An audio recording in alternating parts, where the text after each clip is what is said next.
રાજકોટ શહેરના ધારાસભ્યોને મંત્રી પદ ન મળવાનો મામલો અને તેને લઈ અપડેટ રાજ્યસભાના સાંસદ રામભાઈ મોકરિયાનું નિવેદન સામે આવ્યું છે। અગાઉ મેં જે નિવેદન આપ્યું હતું મંત્રી પદને લઈને તે મારી શુભેચ્છાઓ હતી। ધારાસભ્યોને લઈને શહેરામાંથી મંત્રી પદ નથી મળ્યું, પરંતુ જિલ્લામાંથી મંત્રી પદ ચોક્કસ આપવામાં આવ્યું છે। મંત્રી પદ જે તે વિસ્તાર અને જ્ઞાતિ જાતિ સહિતના સમીકરણ મુજબ થતી હોય છે। પ્રથમ વખત સૌરાષ્ટ્રના 9 જેટલા ધારાસભ્યને એક સાથે મંત્રીપદ મળ્યું છે। અગાઉ મોરબી પણ રાજકોટ જિલ્લાનો ભાગ હતો।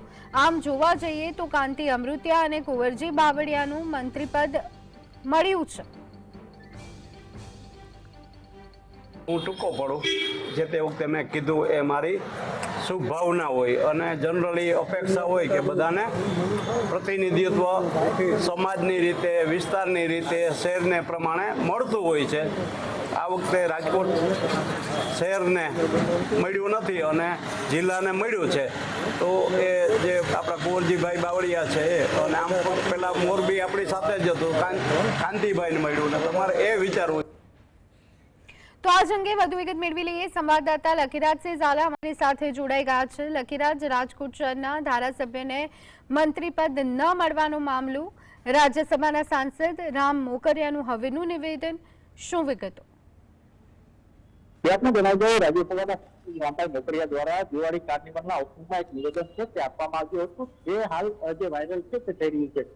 જે રામભાઈ મોકરિયા દ્વારા તેવું કહેવામાં આવ્યું હતું કે જે ધારાસભ્ય છે રાજકોટના, તેઓ ગાંધીનગર ગયા છે ને આશા છે કે તે લોકો છે તે લાલ બત્તી વાળી ગાડી લઈને તે રાજકોટ પરત પહોંચે, પરંતુ અહીં વાત છે કે એક પણ પ્રકારનું મંત્રીપદ છે તે રાજકોટ શહેરના ધારાસભ્યોને નથી આપવામાં આવ્યું ભાજપ દ્વારા। તો જેને લઈને હવે ફરીવાર જે નિવેદન છે તે રામભાઈ મોકરિયાનું જે રામભાઈ મોકરિયા દ્વારા આપવામાં આવ્યું છે, તેમના દ્વારા કહેવામાં આવ્યું છે, ને માત્ર જે શુભેચ્છાઓ છે તેવી પાછી હતી, મારો કોઈ તેવો ઇન્ટેન્સ ન હતો। તો બીજી તરફ જે સૌરાષ્ટ્રને સૌથી વધુ એટલે કે 9 જેટલા જે મંત્રીપદ છે તે મળ્યા છે, અને જેને લઈને હું ખુશી વ્યક્ત કરું છું।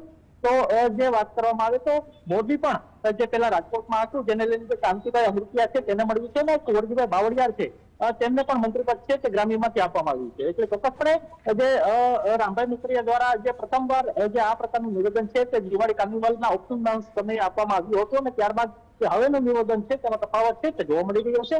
ત્યારબાદ તેમના દ્વારા એવું કહેવામાં આવ્યું હતું કે તેમને માત્ર મેં શુભેચ્છાઓ પાઠવી હતી અને આશા છે તે વ્યક્ત કરી હતી। એટલે ચોક્કસપણે આ પ્રકારનું નિવેદન છે તે આપવામાં આવ્યું છે। તો બીજી તરફ કહી શકાય કે 28 વર્ષ બાદ રાજકોટને એક પણ પ્રકારનું મંત્રીપદ છે તે જે ભાજપ દ્વારા આપવામાં નથી આવ્યું। અહીં વાત કરવામાં આવે તો રાજકોટમાંથી નરેન્દ્ર મોદી, જે વિજયભાઈ રૂપાણી જેવા નેતાઓ છે તે અહીંથી નીકળ્યા છે અને મુખ્યમંત્રી બન્યા છે, અને ત્યારબાદ નરેન્દ્ર મોદી હાલ જે દેશના વડાપ્રધાન છે। એટલે ચોક્કસપણે જે 28 વર્ષ બાદ જે મંત્રીપદ ન મળતા ક્યાંક ને ક્યાંક આંતરિક જૂથપાત છે તેને લઈને પણ રાજકોટ શહેરમાં ચર્ચા છે। જી આભાર લખીરાજ સમગ્ર માહિતી આપવા બદલ।